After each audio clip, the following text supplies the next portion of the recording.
Hi.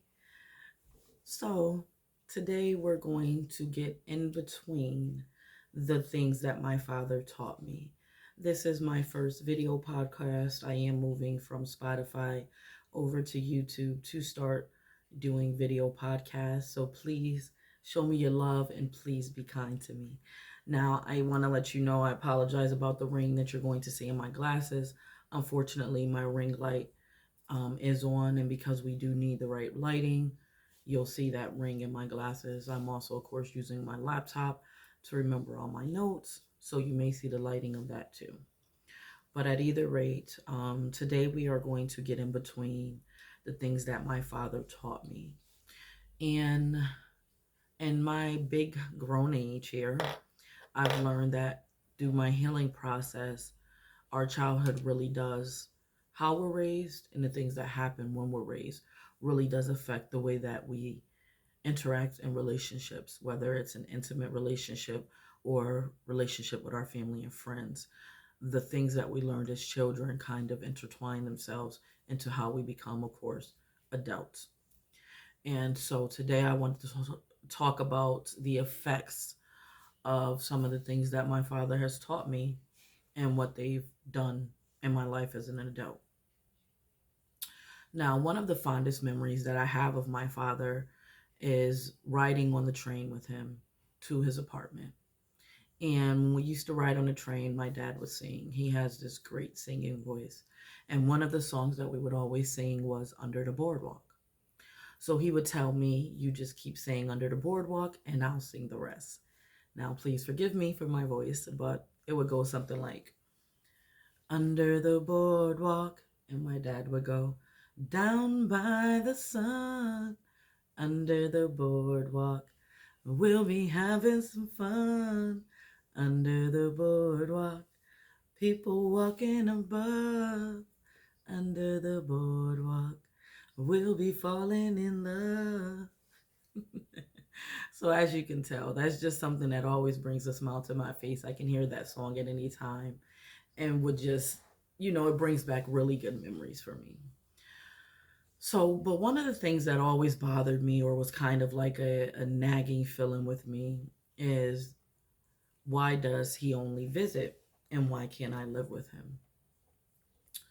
So it was like, why did he go start a new family and leave me behind?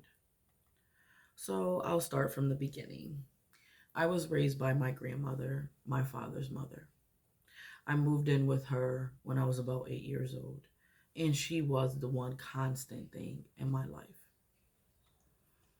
Now, the one thing that I did know when I moved in with her was that my mother was a drug addict.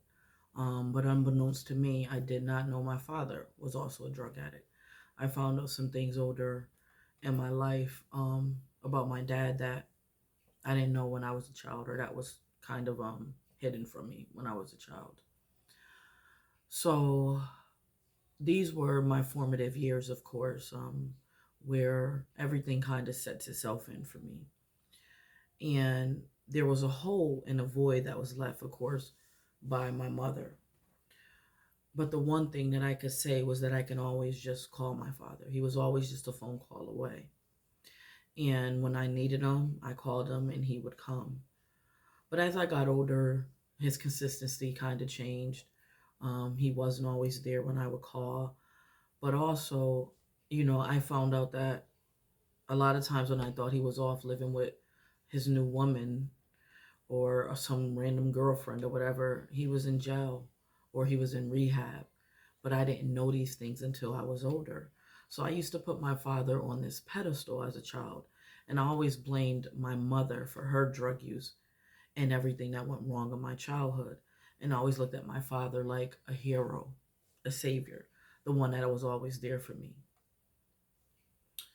Now, looking back, I see that some things that, that looking back, those are the times when I found out that he was actually, in jail or maybe in rehab. And this is why his inconsistencies was there. Um, but also, my father's brother the positive, was the male role model in my life. I'll hold off calling it so positive, but I will say he was the male role model in my life. He was the one that, would buy me roses for no reason or candy and chocolate on Valentine's Day.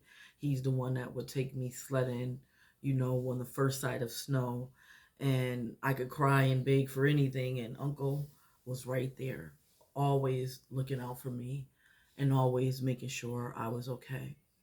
So he was definitely a male role model that I needed at that time in my life.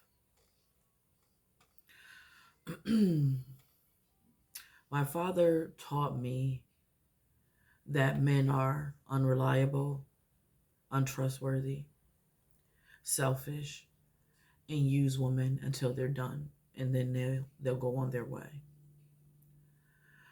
So I know it may seem kind of contradictory because I said that my father was a constant in my life and only a phone call away. But as I said, as I got older, I started really seeing my father for who he was, and no more could the things that were going on be hidden from me. My father taught me that men were untrustworthy because he was a womanizer. Every woman he was ever with, he cheated on.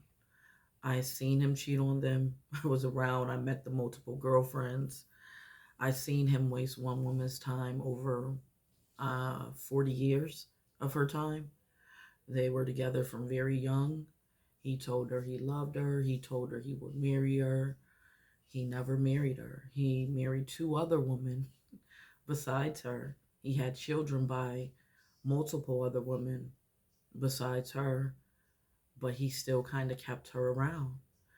And one, it showed me that a man will use you as long as you allow him to use you.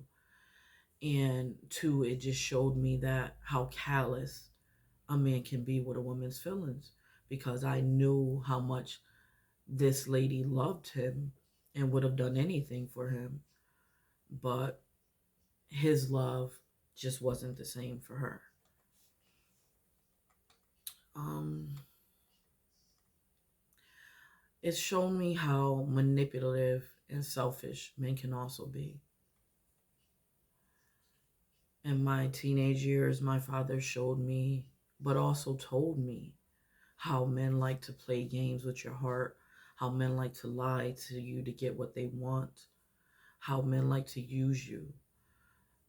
So he prepared me, whether knowingly or unknowingly, in every way possible, to see every aspect of a way a man can come at me, either right or wrong. See, my father wasn't all bad. He loves me to his core and to the best, I guess, of his ability, as long as it doesn't interfere with anything that he has going on. I don't blame him for that. I've gotten older and I've gotten wiser, and I've learned that people only love you to what they're capable of loving you to.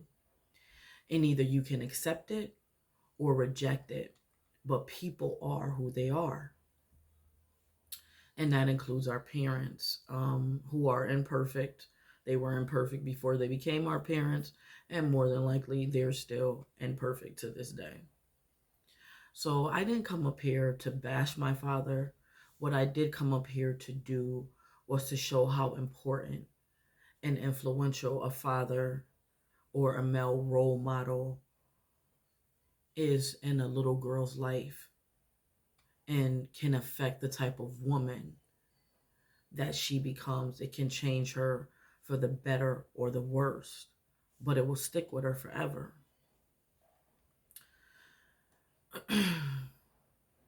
They definitely taught me to never settle for a man, and that if your father wasn't in your life at all, or if you didn't have that positive male role model, that you feel abandonment issues, that you feel less than, you tend to blame yourself and wonder what you have done or could have done differently.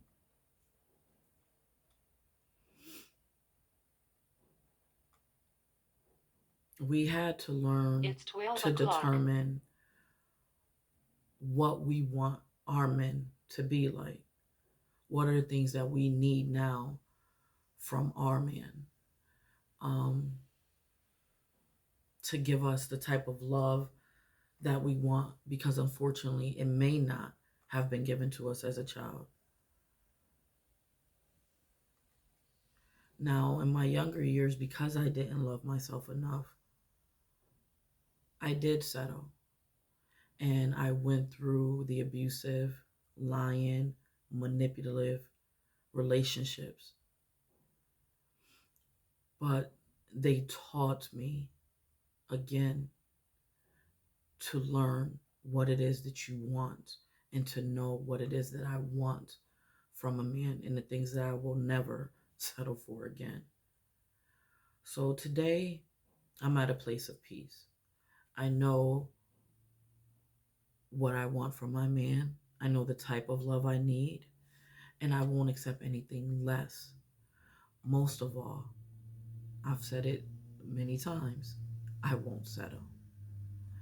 So even if that means being alone, I'd rather be alone and than not be loved correctly.